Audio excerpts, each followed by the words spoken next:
श्री कृष्ण कन्हैया लाल की जय। श्री निजानंद स्वामी की जय। श्री प्राणनाथ प्यारे की जय। कहानी मुना एक भांत का अंग को भी सक सागर।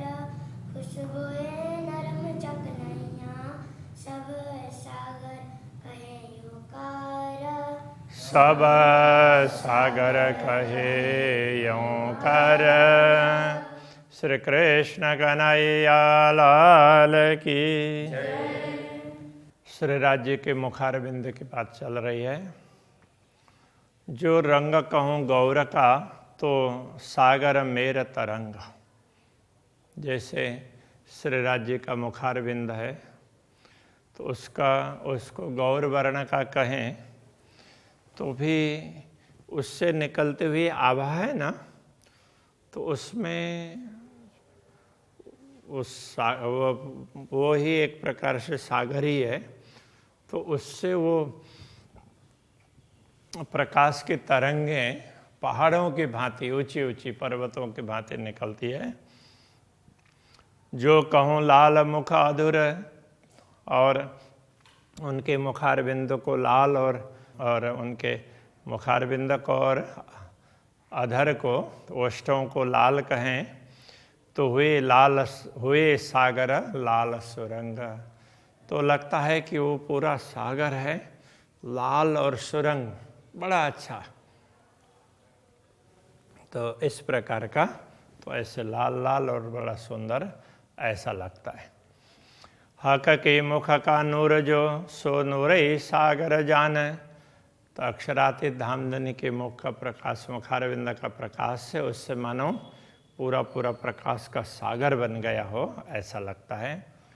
तेज ज्योतया सलूकियाँ, उससे निकलती हुई तेज ज्योति और उसकी सुंदरता, शोभा सागर भरया आसमान। ये पूरे शोभा का सागर है, पूरे आसमान में, आकाश में व्याप्त हो गया, छा गया है, ऐसा लगता है। शोभा कसूरत की सागर भी कहे न जाए। अक्षरातीत धामधनी के स्वरूप की शोभा है, उसको तो वैसे सागर भी कहा नहीं जा सकता। ये शोभा अति बड़ी है, ये बहुत बड़ी शोभा है, इसलिए सागर कह दिया। पर सो आवे नहीं जुवाएं, किंतु वो जिह्वा के द्वारा व्यक्त नहीं की जा सकती। जैसे सागर का भी वर्णन हो सकता है, किंतु अक्षरातीत धामधनी की शोभा का वर्णन नहीं हो सकता है। अधिक होने से सागर कह दिया है। सागर कहे यूं जान के, कहे दुनिया में बड़े। तो इनको सागर का उदाहरण इसलिए दिया कि दुनिया में बड़ा सागर ही होता है। पड़या सागर से ना निकसे, कई अंग शोभा है न वास्ते। यदि सागर में कोई गिर जाता है तो उससे वो बाहर नहीं निकल पाता, वही डूब जाता है वो। तो ऐसे ही अक्षरातीत धामधनी की शोभा कोई देखने लगते हैं तो उसी में वो खो जाते हैं। तो इसलिए कई अंग शोभा इन वास्ते, इनको श्री राज्य के इन अंगों की शोभा सागर की भांति इसलिए कहा है। यूं लग्या आशिक एक अंग को, सो तहाँ ही हुआ गलतान। जब अनुरागिणी आत्मा श्री राज्य के किसी एक अंग का दर्शन करती है तो तहाँ ही हुआ गलतान, वो उसी में खो जाती है, समा जाती है। इनसे कबू ना निकसे, तो कहे सागर अंग सुभाना।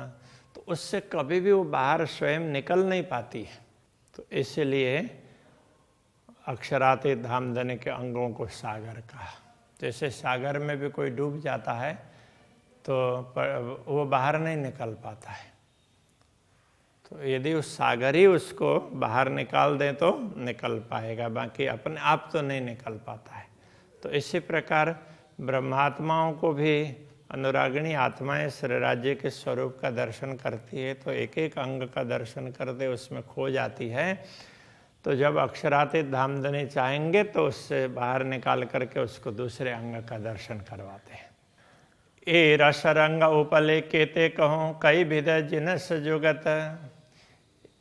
इन सागरों में से श्री राज्य के अंगों से जो भी रस प्राप्त होता है, उनका रंग है, ये बाह्य दृष्टि से कितना कहें, कह करके क्या कह पाएंगे। कई भी तो जिनस जुगत, उसमें तो विभिन्न प्रकार की सामग्रियां हैं। फिर देख ही बार बार देख करके भी वही देख सकते हैं, देखते ही रह जाते हैं। रुए क्यों न होए तृप्त, कितना भी देख लें आत्मा कभी तृप्त नहीं हो पाती है। सहज अंदर के पाइए मुख देखे हक सूरत, यदि अंदर दृष्टि से देखें तो अक्षरातीत धामधनी का मुखारविंद है, वो पूर्ण ब्रह्म परमात्मा का ही तो स्वरूप है, ये समझ में आएगी। तो इसलिए वो पूर्ण स्वरूप है। रस बस एक हो रही जो रूहे माहे खिलवत, और ब्रह्मात्माएं जो श्री राज्य के सानिध्य में हैं वो भी उनके ही अंगस के अंतर्गत है, उससे अलग है ही नहीं। तो श्री राज्य के अंगों की शोभा बताई नहीं जा सकती है, तो ब्रह्मात्मा उसी अंग में से है। तो इसलिए तो उसका वो सब एक रस हो जाती है। जो गुनाहक के दिल में सो मुख में दिखाई देता, श्री राज्य के हृदय में जो गुण हैं वो उनके मुखारविंद से पता चलते हैं। सो देखे अरवाह रस की जो इत हुई होए सावचेत, तो जो परमधाम की आत्माएं इस नश्वर जगत में जागृत हो गई हो तो इस बात को समझ पाती है।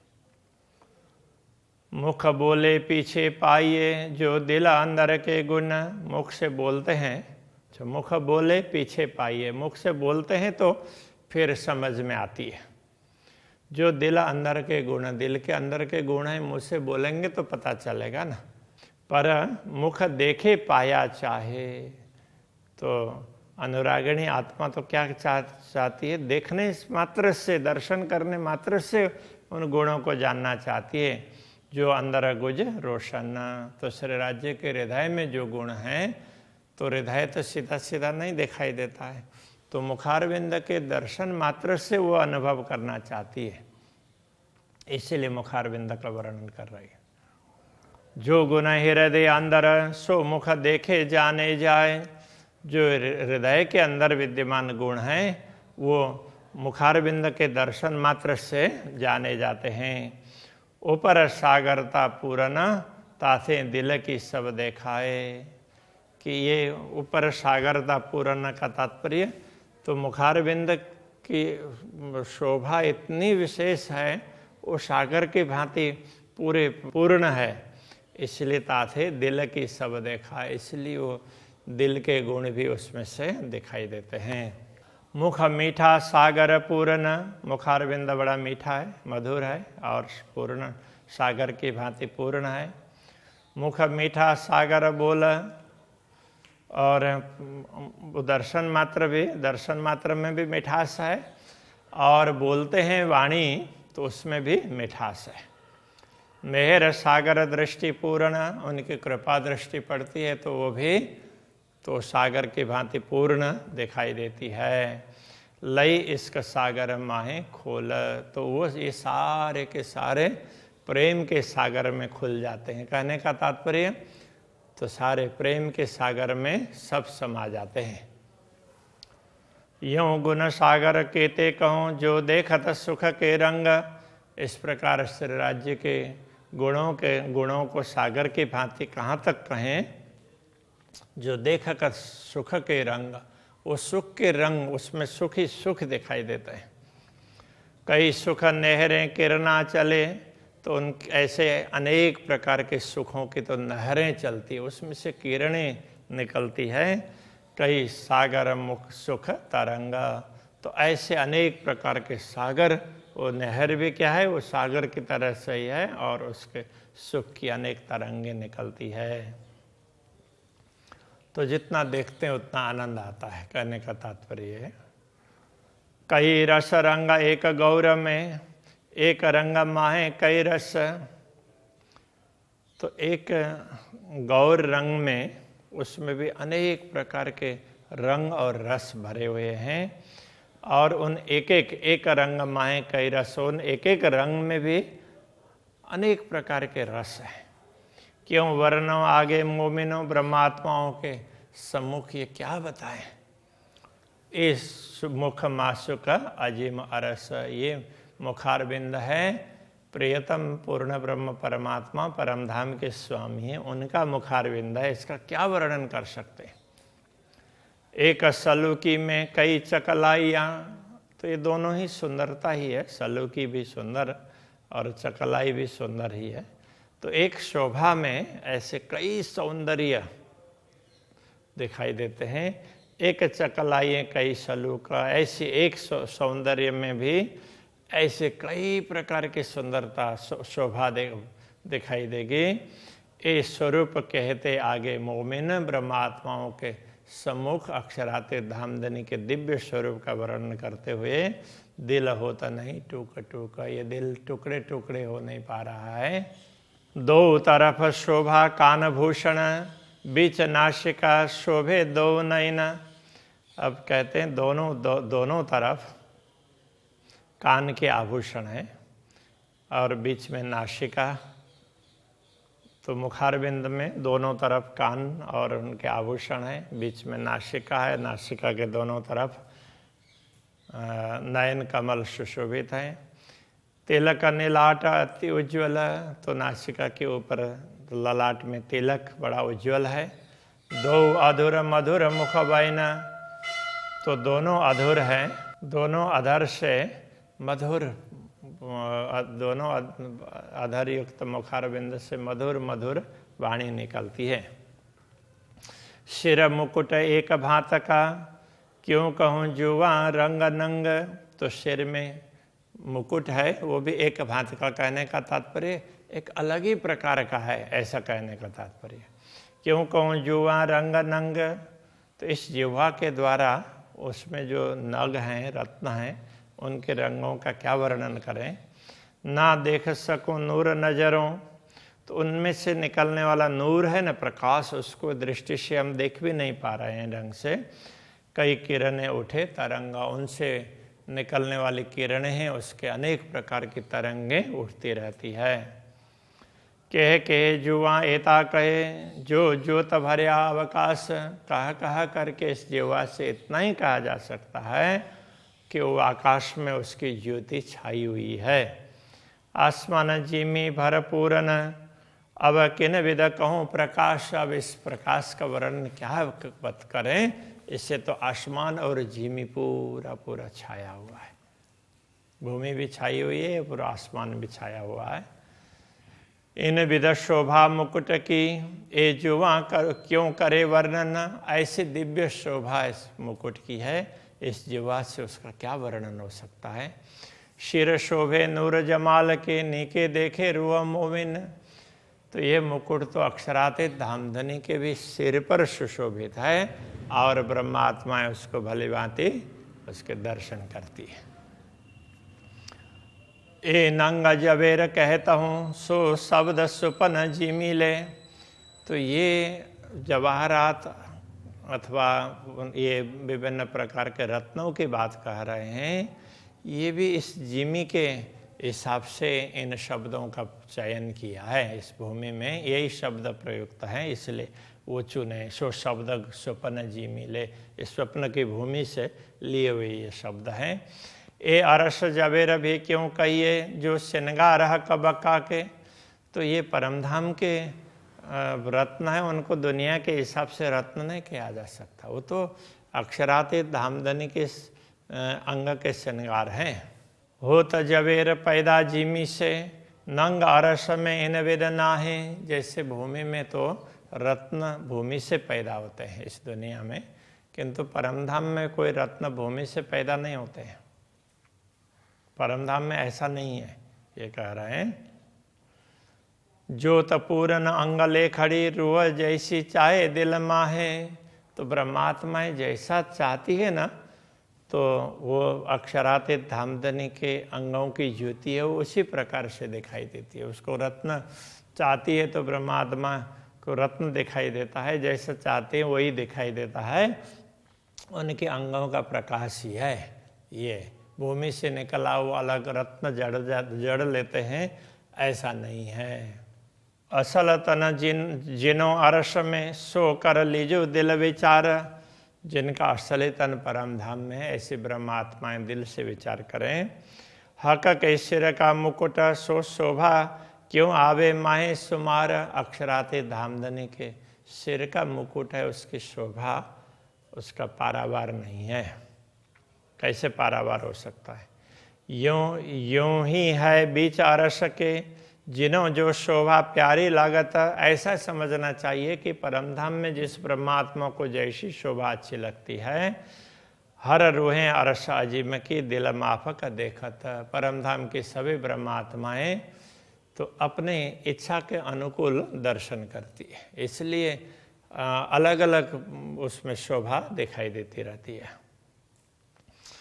तुम तभी माफक इश्क के देखियो कर शहूर। तुम यहाँ भी तो अपने प्रेम के आधार पर तो इस पर विचार करके देखो।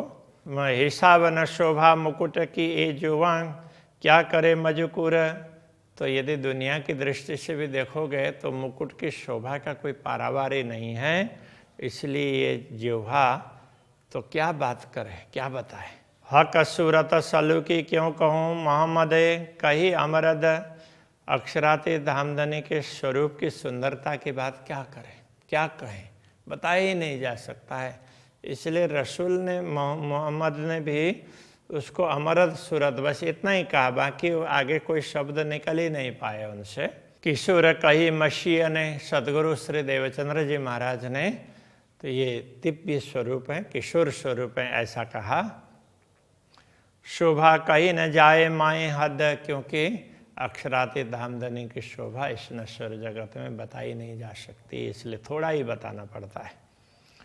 अति सुंदर सूरत अरस की ताके क्यों कहूँ वस्त्र भूषण। अब ये वो कर दें तो अभी प्राणनाथ जी क्यों बता रहे हैं, तो कहते हैं ये तो अक्षराते धामधनी कहलाना चाह रहे हैं ब्रह्मात्माओं के लिए, इसलिए वही कहला रहे हैं, हमारे बलबूते की बात नहीं है, ऐसा बार बार उन्होंने कहा है। अति सुंदर सूरत अरस की परमधाम का ये स्वरूप है, बड़े सुंदर हैं। ताके क्यों कहूँ वस्त्र भूषण, उनके वस्त्र और आभूषण की क्या बात करें, वो भी बड़े सुंदर हैं। जामा पटु का इजार, माए सिफत न आवे सुकन। अक्षराते धामधनी के जामा पटु का इजार, इन सब की बात करें तो माए सिफत न आवे सुपन, ये सब इन वचनों के द्वारा बताए नहीं जा सकते, तो शब्दों की सीमा में ये नहीं आ सकते। कहे मुख एता कहे नूरे के वस्त्र, इसलिए कहा करके ये जिह्वा इतना ही बता सकती है कि ये सब वस्त्र हैं वो प्रकाशमय हैं, देदीप्यमान है। मैं कहती हूँ बुध माफक, ज़्यादा जुआ चले क्यों कर। मैंने अपने बुद्धि के अनुसार कहा है, तो इससे अधिक तो मेरी जिह्वा नहीं बता सकती है। तो अभी के प्रसंग को यहीं रखते हैं। श्री कृष्ण कन्हैया लाल की जय। ज्यादा जुआ चले क्यों कर, ज्यादा जुआ चले क्यों कर।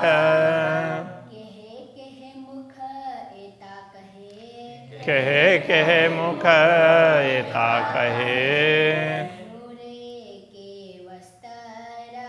नूरे के वस्त्र। मैं कहती हूँ बुध माफक, ज्यादा जुआ चले क्यों कर, ज्यादा जुआ चले क्यों कर।